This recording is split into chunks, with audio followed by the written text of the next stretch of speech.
Friends, बात करूंगा आज टाटा इन्वेस्टमेंट शेयर के बारे में। और टाटा इन्वेस्टमेंट शेयर अभी के टाइम मुझे देखने को मिल रहा है 2526 रुपये के लेवल पे।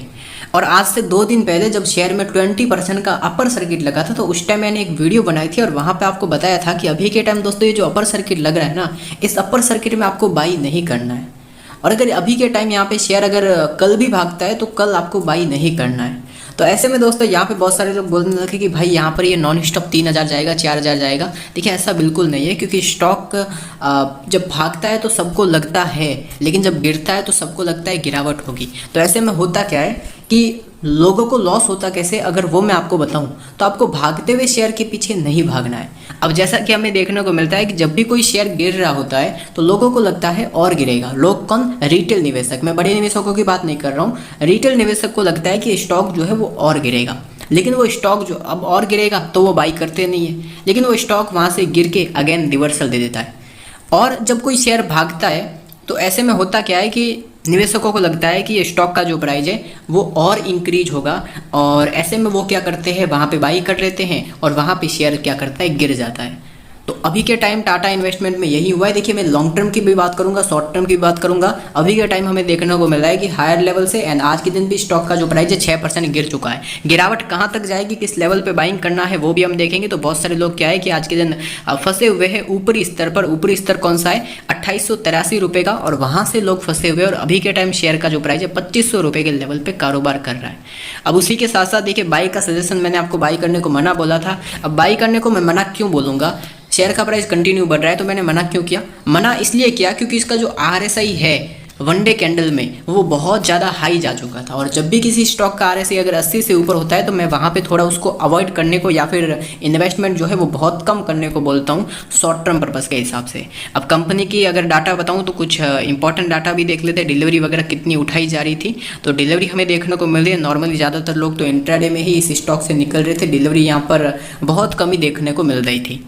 तो अब दोस्तों इस स्टॉक का जो है कि बिजनेस मॉडल देख लेते हैं। सबसे पहले फंडामेंटल देख लेते हैं। तो फंडामेंटल में हमें देखने को मिलता है जो बिजनेस मॉडल कंपनी यहाँ पे इन्वेस्टमेंट से रिलेटेड कंपनी कारोबार करती है। उसी के साथ साथ कंपनी जो भी मार्केट में जो इक्विटी सेटलमेंट एंड उसी के साथ साथ यहाँ पर जो है अनलिस्टेड इक्विटी शेयर से रिलेटेड जो भी दोस्तों कारोबार होता है वो कंपनी करती है। Debt estimation and mutual fund extractor company का जो कार्य है।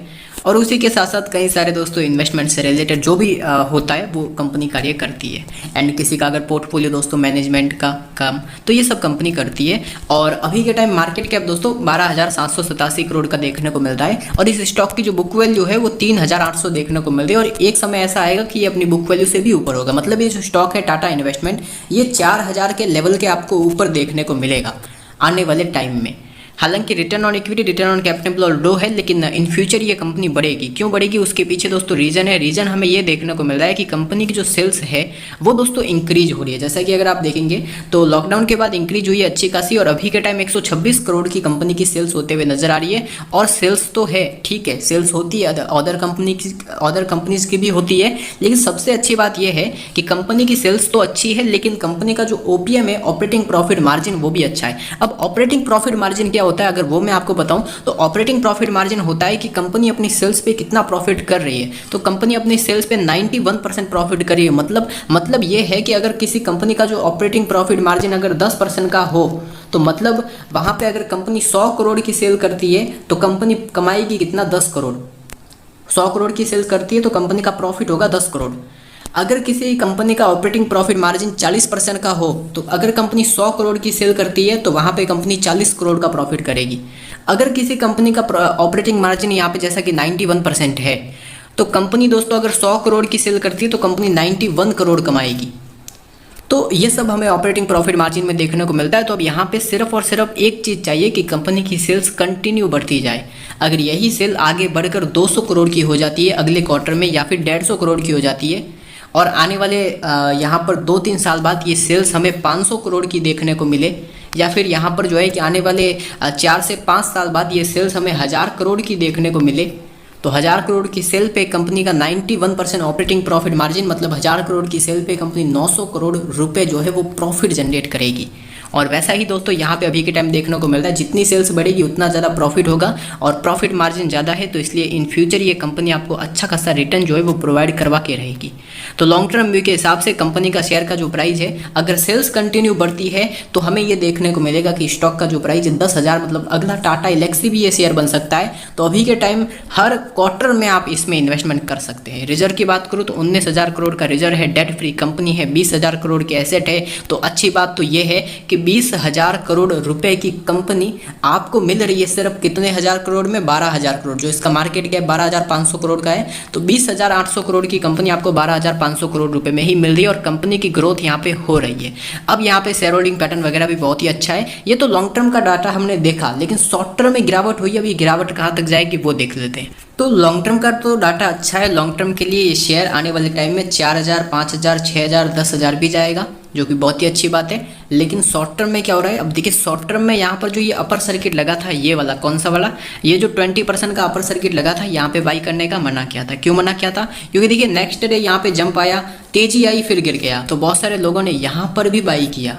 तो यहाँ पर आपने किस बेस पर बाई किया? देखिए मैंने आपको एक नियम बताया था कि अगर RSI जो है 80 से ऊपर होता है तो उस शेयर में थोड़ा बहुत हमें जो है कि अगर हम 100 शेयर खरीदना चाहते हैं तो वहाँ पे कितने शेयर खरीदने, सिर्फ और सिर्फ 10 या 15 शेयर खरीदने, सारा अमाउंट नहीं लगाना है, एक साथ सारा अमाउंट नहीं लगाना है। लेकिन इसका RSI कितना चला गया था अगर वो मैं आपको बताऊं, तो यहाँ पे RSI गया और RSI आप देख सकते हो 96 के आसपास इसका RSI चला गया था। तो 96 पे अगर आप RSI पे बाई करेंगे तो देखिए शेयर तो गिरेगा, रिस्क तो हमें देखने को मिलेगा। अब हायर लेवल से स्टॉक गिर रहा है तो यहाँ पे देख लेते हैं इसका RSI कितना चल रहा है। जैसा कि देखिए RSI इसका पहले भी हाई पे गया था, हाई पे कितना गया था, यहाँ पे आप देख लेते हैं, यहाँ पे आप देख सकते हो हाई पे RSI गया और वापस गिरा। और अगर मैं हाई पे RSI वाला चार्ट भी आपको बता दूँ तो यहाँ पर हमें देखने को मिला कि स्टॉक का जो है हाई पे, स्टॉक भी हाई पे गया और फिर शेयर गिरा।